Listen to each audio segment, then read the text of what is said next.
Last class में हमने 3 accounting assumptions कर ली थी, going concern assumption, consistency assumption, accrual assumption. अच्छे से क्लियर है तीनों? कोई भी doubt? No sir. Okay, now accounting principles. काफी सारे अकाउंटिंग प्रिंसिपल्स हम ऑलरेडी कवर कर चुके हैं, सुन चुके हैं, बट डिटेल में 0 से पूरे करेंगे दोबारा। ध्यान से देखना।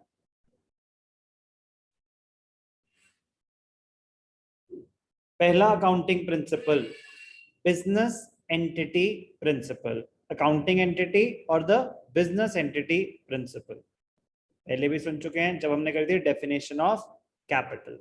ध्यान से देखना। According to the business entity principle, the business is considered to be separate from its owners. Separate entity, owner alag, business alag. Business transactions are recorded in the books of accounts from the business point of view and not from that of the owners. Owners, being regarded as separate from the business, are considered as creditors of the business to the extent of their capital. Business के लिए internal liability मानी जाती है.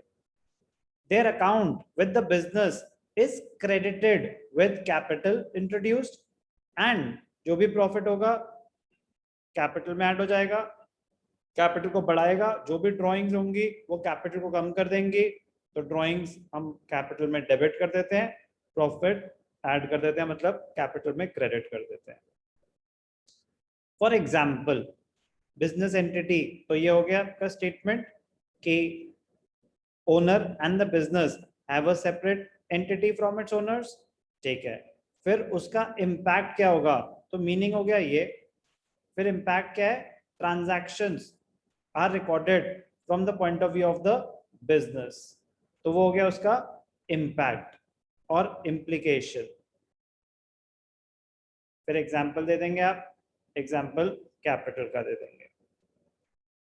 आपको ये कोई heading नहीं देनी होती, बस आपको याद करने का तरीका बता रहा हूँ कि एक होती है स्टेटमेंट कि according to the business entity principle, business is considered to be separate from its owners. ये है statement of the principal.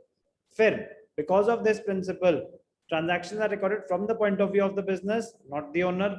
Capital invested by the owner in the business is considered as a liability of the business entity.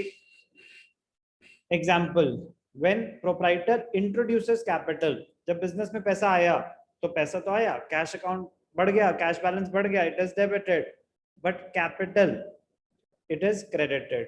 Firm की internal liability बढ़ गई.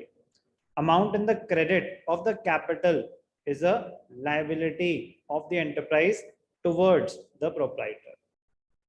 Business entity is applicable. Business entity principle is applicable to all forms of business organizations, whether they are sole proprietorship, partnership or companies. Business entity principle सब पे apply होता है. Owner and the business have a separate identity as far as accounting is concerned. As far as accounting is concerned. एक छोटी सी बात बताता हूं आपको. In accounting sense,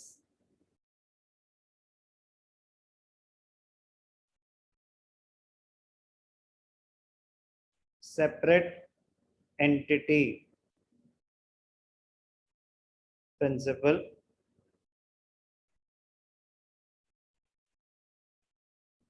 is applicable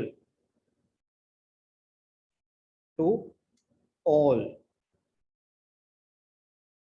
the types of organizations. All the types of organization मतलब sole proprietorship हो या partnership हो या companies हो. But in legal sense, in the eyes of law, separate entity principle does not exist.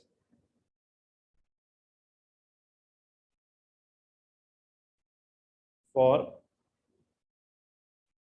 sole proprietorship and partnership. उन पे apply नहीं होता लीगल सेंस में. हम लॉ पढ़ रहे हैं या अकाउंट्स? अकाउंट्स में सेपरेट एंटिटी कॉन्सेप्ट होता है. Transactions are recorded from the point of view of the business.